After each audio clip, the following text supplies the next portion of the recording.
प्यारे बच्चों नमस्कार।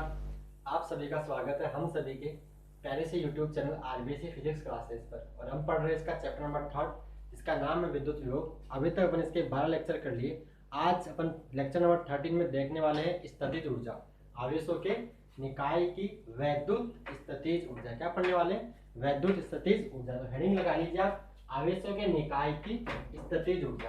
आवेशों के निकाय की स्थितिज ऊर्जा। तो स्थितिज ऊर्जा क्या होती है? आपने 11वीं क्लास में पढ़ा था कि जो स्थितिज ऊर्जा होती है वो होती है, इसकी परिभाषा कि जो कंजर्वेटिव जो वर्क होता है, कंजर्वेटिव में जो संरक्षित बल द्वारा किया गया कार्य उसके ऋणात्मक के बराबर होती है। अपन पढ़ते हैं कि यू एफ माइनस यू आई, यानी स्थितिज ऊर्जा में जो परिवर्तन होता है वो होता है minus W C. W C मतलब कंजर्वेटिव फोर्स, मतलब संरक्षित बल द्वारा किया गया कार्य। जैसे संरक्षित बल कौन सा है? गुरुत्वीय बल। कौन सा बल? गुरुत्वीय बल अपना संरक्षित बल है। स्प्रिंग जो बल है, कौन सा बल? Spring force. Spring force, spring बल है, वो भी अपना कैसा है? संरक्षित बल है। और जो अपना विद्युत बल है, कौन सा बल? विद्युत बल। कौन सा? जैसे अपना coulomb K Q1 Q2 upon R square, ये कौन सा? G M1 M2 upon R square, ये कौन सा? F बराबर माइनस KX। ठीक है, ये सारे बल, ये विद्युत बल, ये कौन सा है? विद्युत बल। ये सारे सारे क्या है? संरक्षित बल है। और संरक्षित बल क्या होते हैं? संरक्षित बल बच्चों वो बल होते हैं, संरक्षित बल बच्चों वो बल होते हैं जिनके द्वारा किया गया कार्य पथ पर निर्भर नहीं करता। जैसे मान लो आपको इस वस्तु ए को मान लो बी पर ले जाना है, तो आपके पास एक रास्ता ये हो सकता है, एक रास्ता मान लो आपके पास ये हो सकता है, और मान लो एक रास्ता आपके पास ये हो सकता है। अगर ये कार्य किसी संरक्षित बल द्वारा किया गया कार्य है तो W1 बराबर W2 बराबर W3, तीनों पथों में कार्य का मान क्या आएगा? बराबर आएगा। संरक्षित बल द्वारा किया गया कार्य पथ पर निर्भर नहीं करता है, ये केवल और केवल अंतिम अवस्थाओं पर निर्भर करता है, यानी ए और बी पर डिपेंड करेगा, पथ पर निर्भर नहीं करेगा। यह होता है संरक्षित बल। और संरक्षित बल द्वारा किसी बंद पथ में किया गया कार्य शून्य होता है। बंद पथ मतलब ए से बी गए और बी से ए वापस आ जाए तो टोटल कार्य कितना होगा? जीरो होगा। टोटल कार्य क्या होगा? जीरो। ऐसे बलों को बोलते हैं संरक्षित बल। क्या बोलते हैं? संरक्षित बल। तो अपनी जो विद्युत जो स्थितिज ऊर्जा जो अपनी स्थितिज ऊर्जा परिभाषित है वो केवल और केवल संरक्षित बल के लिए ही परिभाषित होती है। और यहाँ पर अपना जो विद्युत बल है वो भी कैसा बल है? संरक्षित बल। दो आवेशों के मध्य जो बल लग रहा है वो संरक्षित बल है। तो संरक्षित बल, जितने भी संरक्षित बल क्षेत्र है तो उनके लिए एक स्थितिज ऊर्जा डिफाइन होती है, उसको हम बोले स्थितिज ऊर्जा। क्या होती है? जो संरक्षित बल द्वारा किया गया कार्य है उसके ऋणात्मक को अपन बोलते हैं स्थितिज ऊर्जा बोलते हैं। और ये यहाँ पे जो संरक्षित बल का कार्य होगा वो क्या होगा? U बराबर माइनस WE। WE मतलब electric force, electric work, electric विद्युत बल द्वारा किया गया कार्य। और जो विद्युत बल द्वारा किया गया कार्य वो W एक्सटर्नल के बराबर होगा, बाह्य माइनस WE बराबर W एक्सटर्नल। ये क्या होता है? बाह्य कार्य। तो हम क्या लिखेंगे? UF माइनस UI बराबर W एक्सटर्नल। ये इसकी परिभाषा। लेकिन एग्जाम में अपने को ये मैंने केवल आपको मैंने समझाया, एग्जाम में कैसे लिखना है बोर्ड के लिए तो मैं परिभाषा लिख रहा हूँ। ये इसका बेसिक्स था जो मैंने आपको बताया। एग्जाम के लिए आइए अब देखते हैं। मेन चीज मैं ये बताना चाह रहा हूँ कि UF माइनस UI मतलब ये अंतिम स्थितिज ऊर्जा, ये प्रारंभिक स्थितिज ऊर्जा बराबर आएगा माइनस WC। और माइनस WC मतलब कंजर्वेटिव फोर्स, और यहाँ पे इसके लिए E मतलब इलेक्ट्रिक वर्क यानी विद्युत बल द्वारा किया गया कार्य। और जो माइनस WE है वो बराबर W एक्सटर्नल बाह्य कार्य के बराबर। तो UF माइनस UI यानी स्थितिज ऊर्जा का अंतर UF माइनस UI बराबर क्या होगा? W बाह्य कार्य के बराबर। और UI क्या होता है? अंतिम। UI होता है इनिशियल यानी प्रारंभिक अवस्था में स्थितिज ऊर्जा, और UF होता है फाइनल यानी अंतिम अवस्था में स्थितिज ऊर्जा। और अंतिम अवस्था में अनंत में मानते हैं तो अनंत की स्थितिज ऊर्जा कितनी मानते हैं? जीरो। और अनंत का विभव भी कितना मानते हैं? जीरो। अनंत का विद्युत भी कितना मानते हैं? जीरो मानते हैं। अनंत पर विद्युत विभव, विद्युत स्थितिज ऊर्जा और विद्युत क्षेत्र को अपन जीरो मानते हैं। तो स्टार्ट करें। तो आइए पहले इसके हम लिखते हैं परिभाषा। पहले क्या लिखते हैं? इसकी परिभाषा। ये मैंने आपको समझा दिया संरक्षित बल क्या होता है, ये सब कुछ बारे में। संरक्षित बल द्वारा किया गया कार्य, ये सब। तो देखिए आगे बात करते हैं इसके परिभाषा। क्या करते हैं? इसके परिभाषा की अपन बात करते हैं। तो परिभाषा क्या होगी अब मैं समझाने जा रहा हूँ उसको। परिभाषा, इसकी परिभाषा के बारे में आपको बताने जा रहा हूँ। तो मान लेते हैं कि दो आवेश है, मान लेते हैं कि कोई दो आवेश है Q1 और Q2, कोई दो आवेश है Q1 और Q2, और वो कहाँ रखे हुए? अनंत पर रखे हुए। कहाँ रखे हुए? अनंत पर रखे हुए। तो ये क्या बन जाएगी? प्रारंभिक अवस्था। ये क्या बन जाएगी? प्रारंभिक अवस्था, इनिशियल स्टेट, प्रारंभिक अवस्था। और इसको अपन किसी मतलब विद्युत क्षेत्र में किसी बिंदु तक इसको लाना चाहते हैं, इन आवेशों को विद्युत क्षेत्र में किसी स्थान पर लाना चाहते हैं, तो हम क्या करेंगे, मान लो ये कोई विद्युत क्षेत्र में स्थान है यहाँ पे पहला, ठीक है, ए पॉइंट मान लिया। इस ए पॉइंट पर पहले अपन Q1 को उठा के लाएंगे, तो Q1 को ले आते हैं कहां से, अनंत से। तो Q1 को लाने में कोई भी काम अपने को नहीं करना पड़ेगा। क्यों नहीं करना पड़ेगा, क्योंकि यहाँ पर पहले से कोई आवेश नहीं, यहाँ पर पहले से कोई आवेश नहीं है, तो Q1 को लाने में कोई भी कार्य नहीं करना पड़ेगा। लेकिन इस Q1 से R दूरी पर, इस Q1 से R दूरी पर अगर Q2 को उठा के लाएंगे तो कुछ वर्क, कुछ काम करना पड़ेगा। क्यों करना पड़ेगा काम, क्योंकि यहाँ पर पहले कौन आ गया, Q1, कौन आ गया, Q1। तो Q1 आके यहाँ चारों तरफ विद्युत क्षेत्र बना देगा, इलेक्ट्रिक फील्ड बना देगा। तो इस दूसरे आवेश Q2 को इस Q1 के क्षेत्र में लाएंगे तो इसके प्रतिकर्षण बल के विरुद्ध कार्य करना पड़ेगा, क्योंकि अपन ने दोनों आवेशों की प्रकृति क्या मान रखी है, समान। तो यहाँ इसके प्रतिकर्षण बल के विरुद्ध कार्य करना पड़ेगा। ये होगी इसकी प्रारंभिक अवस्था। कहां से ला रहे इसको, अनंत से ला रहे, और ये Q2 कहां पे, मान लो बिंदु B पर लाके इसको रख दिया Q1 से R दूरी पर, ठीक है। तो यहाँ पर इस तरह क्या आएगी, U बराबर सूत्र आएगा KQ1Q2/R, KQ1Q2/R, और यहाँ पर Q1 और Q2 का मान विद साइन रखना है, चिन्ह के साथ रखना है। अगर धनावेश है तो प्लस रखिए, ऋणावेश है तो माइनस रखिए। अगर दोनों आवेश समान प्रकृति के तो विद्युत स्थितिज ऊर्जा धनात्मक होगी, और दोनों आवेश अगर ऐसा मान मतलब प्लस और माइनस तो वैद्युत स्थितिज ऊर्जा ऋणात्मक होगी। तो ये भी एक डिफरेंस है इसके बीच में, वैद्युत स्थितिज ऊर्जा और गुरुत्वीय स्थितिज ऊर्जा के बीच में। अपन ने पढ़ा था 11वीं क्लास के अंदर, गुरुत्वीय स्थितिज ऊर्जा हमेशा ऋणात्मक होती है, लेकिन वैद्युत स्थितिज ऊर्जा धनात्मक और ऋणात्मक कुछ भी हो सकती है। अब इसकी अपन परिभाषा लिखते हैं, फिर अपन डेरिवेशन करते हैं, एंड देन उसके बाद आपका ये टॉपिक कंप्लीट हो जाएगा। यहाँ तक क्लियर है। तो इन्हीं चीजों को काम में लेते हैं अपन क्या लिखेंगे, परिभाषा। कहाँ, अनंत से किसी बिंदु तक लाने में किया गया कार्य। तो क्या लिखेंगे, परिभाषा लिखिए इसकी।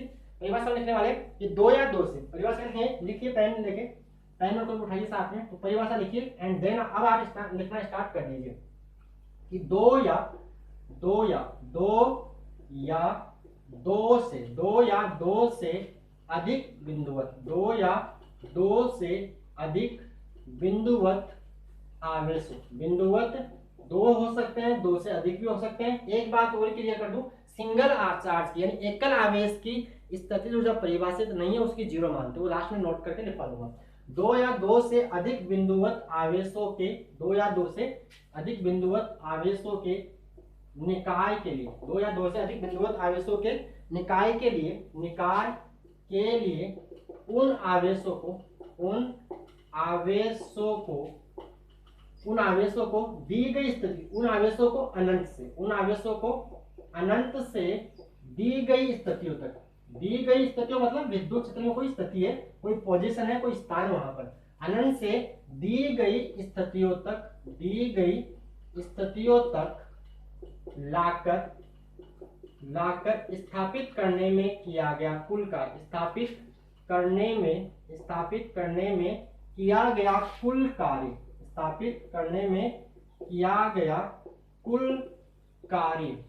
कुल कार्य वैद्युत स्थितिज ऊर्जा कहलाती है। किया गया कुल कार्य वैद्युत स्थितिज ऊर्जा कहलाती है। ये इसकी परिभाषा, देखो क्या हो गया कि 2 या 2 से अधिक बिंदुवत आवेशों के निकाय के लिए उन आवेशों को अनंत से दी गई स्थितियों तक लाकर स्थापित करने में किया गया कुल कार्य वैद्युत स्थितिज ऊर्जा कहलाती है। मतलब क्या हो, जैसे मान लो यहाँ पर ये Q, मतलब मैंने क्या रखा, बिंदु A पर एक आवेश रख दिया, पहले कहाँ पे रखे हुए, अनंत पे। कहाँ रखे, Q1 और Q2 कहाँ रखे हुए, अनंत पर। ये इसकी क्या है, प्रारंभिक अवस्था। ये क्या है, इसकी प्रारंभिक अवस्था। तो मैंने क्या किया, Q1 को लाके A बिंदु पर रख दिया, Q1 को लाके A बिंदु पर रख दिया, ठीक है।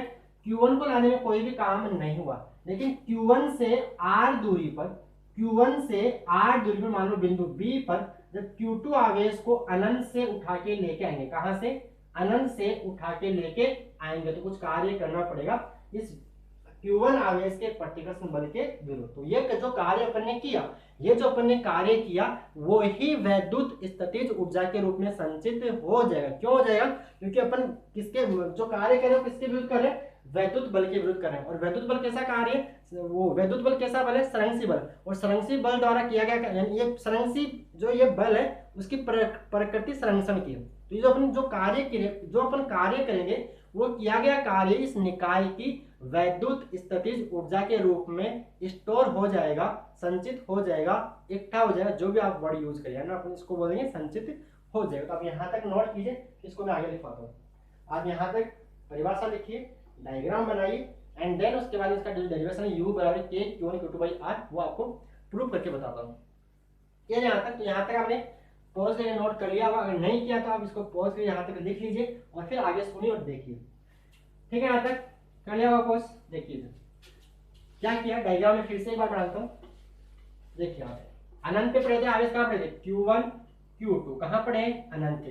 पहले अपन Q1 को लेके आए कहाँ पर, A पर, कोई काम नहीं हुआ, लेकिन Q1 से R दूरी पर Q2 को लाएंगे तो कुछ काम करना पड़ेगा, और जो काम करना पड़ेगा वही वैद्युत स्थितिज ऊर्जा है। तो अपने क्या लिखेंगे, लिखिए प्रारंभ में क्या लिखेंगे, प्रारंभ में लिख देना पूरा, प्रारंभ में Q1 को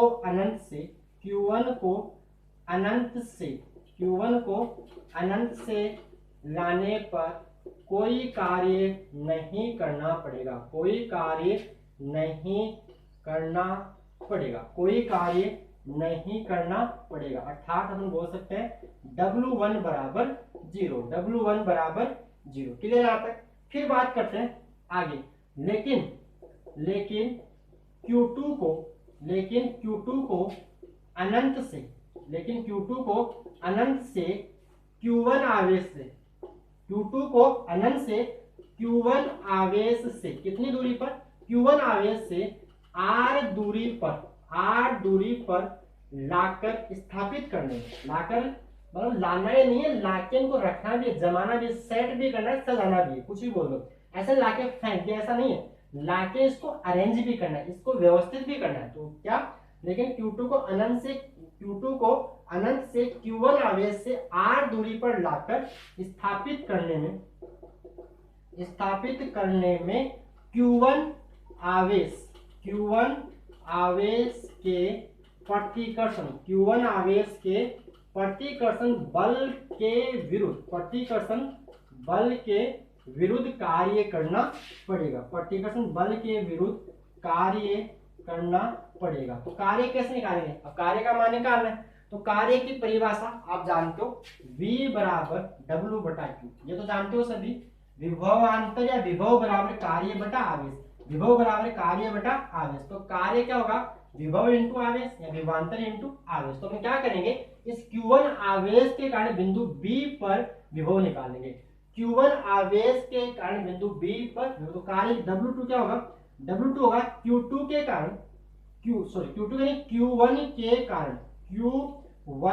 कारण बिंदु B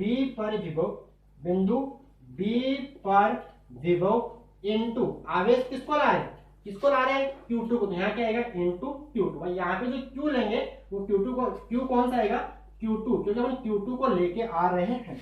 तो Q1 के कारण बिंदु B पर योग कितना होगा, आप जानते होंगे, बिंदु आवेश से, मान लो Q आवेश से R दूरी पर स्थित किसी बिंदु पर विभव का मान क्या होता था, V बराबर KQ बाई R। पता है सभी को, V बराबर KQ by R, lecture number 2 में बता दिया था, V बराबर KQ बाई R। तो यहाँ पे क्या आएगा, V बराबर KQ बाई R। तो Q1 के कारण B पर विभव क्या होगा, K इंटू Q1 इंटू दूरी कितनी R इंटू Q2। तो कुल कार्य कितना हो गया, आप साइड में देना, ये क्या लिखोगे, V बराबर W बटा Q से निकाला, V बराबर W बटा Q। क्लियर है तक। तो कुल कार्य कितना हो गया, मैं लिख रहा हूं आगे, कुल कार्य कितना हो गया, कुल कार्य कितना, W1 प्लस W2, W1 कितना है 0, प्लस W2 कितना है K Q1 Q2 by R, K Q1 upon R into Q2, यानी क्या आएगा K Q1 Q2 by R। तो ये आ गया कुल कार्य W बराबर K Q1 Q2 by R। कितना आ गया, K Q1 Q2 by R, K Q1 Q2 by R। और परिभाषा अपने ये लिखिए, यह किया गया कार्य ही वैद्युत स्थितिज ऊर्जा के रूप में संचित होगा। तो आप यहाँ तक नोट कीजिए। अब बस यही करना है, U बराबर W। जो अपन ने वर्क किया लाने के लिए, जो कार्य किया, ये कार्य ही इस निकाय की वैद्युत स्थितिज ऊर्जा के रूप में स्टोर हो जाएगा, संचित हो जाएगा, इकट्ठा हो जाएगा। क्लियर? ये हो गया डेरिवेशन, क्लियर था? सॉरी, आगे चले, यहां तक पॉज में नोट कीजिए, फिर आगे चलते हैं। तो क्या लिखेंगे, अब लाइन लिख देंगे, यह किया गया कार्य ही, यह किया गया कार्य ही, यह किया गया, यह किया गया कार्य ही वैद्युत स्थितिज ऊर्जा, यह किया गया कार्य ही वैद्युत स्थितिज ऊर्जा के रूप में, वैद्युत स्थितिज ऊर्जा के रूप में संचित होगा। तो क्या लिखेंगे, U बराबर W, U बराबर, एक बात हो रही है यहाँ पे, मैं उसको डायरेक्ट मिस कर रहा हूँ, आपको बताता हूँ, UF minus UI, UF minus UI। तो आप जहां इसको लिखेंगे UF माइनस UI को लिखेंगे U, क्यों लिखेंगे, क्योंकि UI प्रारंभिक बिंदु, UF यहाँ पे क्या है, अंतिम बिंदु, तो प्रारंभिक बिंदु का है अनंत पर, प्रारंभिक बिंदु का है अनंत पर, तो अनंत की स्थिति जो अपन मानते हैं जीरो, कितनी मानते हैं, जीरो, तो UF माइनस आई बराबर क्या जाएगा, W, क्या आएगा, U बोल दो, ठीक है। और इसको अपन सिंपल क्या लिखेंगे, फिर U ही लिखने वाले हैं। तो यहाँ पर ये चीज मैंने डायरेक्ट आपको बता दी, क्या करेंगे यहाँ पे सिंपल अपन U लिखेंगे। U क्यों लिखेंगे, क्योंकि अनंत की जो अंतर था, एक चीज और बता दूं, स्थितिज ऊर्जा फिजिक्स में परिभाषित नहीं है, स्थितिज ऊर्जा का अंतर परिभाषित है, स्थितिज ऊर्जा फिजिक्स में परिभाषित नहीं है, स्थितिज ऊर्जा का अंतर परिभाषित है। इसके लिए हम क्या करते हैं, अनंत का पर जीरो मान लेते हैं, एक तरह से जो अपन निकालिए वो स्थितिज ऊर्जा का अंतर है। कैसे, क्योंकि अनंत पर अपने कितनी मानी है, जीरो मानी है। तो U बराबर W, U बराबर W, W का मान कितना है, K Q1 Q2 by R, K Q1 Q2 by R। तो ये आ गई दो आवेशों के निकाय की स्थितिज ऊर्जा, क्या आ गई, दो आवेशों के निकाय की स्थितिज ऊर्जा। अगर मान लो 3 हो तो क्या करेंगे, मान लो यहाँ पे Q1, यहाँ पे Q2, यहाँ पे Q3, वो भी करवा देते हैं। यहाँ तक क्लियर, तो यहाँ तक आप नोट कीजिए, यहाँ तक आप पॉज करके नोट कर लीजिए।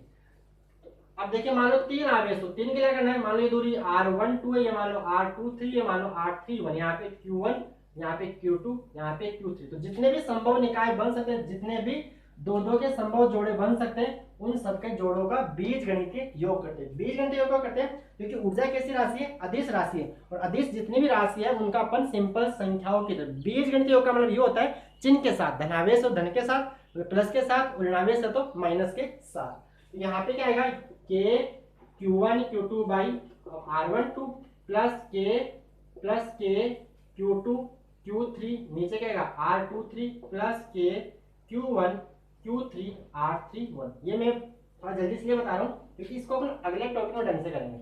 तो यहाँ तक आज इस वीडियो में इतना ही।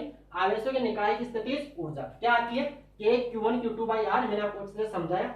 इस वीडियो में इतना ही करेंगे, अगले वीडियो में करेंगे आवेशों के निकाय की स्थितिज ऊर्जा, मतलब 2 या 2 से अधिक आवेश। मान लो 3 हो तो ऊर्जा क्या होगी, 4 हो तो क्या होगी, 5 हो क्या होगी, 6 हो क्या होगी, 7 हो, कितने भी हो, उन सबका इन डिटेल अपन करने वाले नेक्स्ट वीडियो के अंदर। वो क्या होगा आपका, 2 से अधिक बिंदुवत आवेशों के निकाय की स्थितिज ऊर्जा, ये अपन करेंगे इसके नेक्स्ट वीडियो में।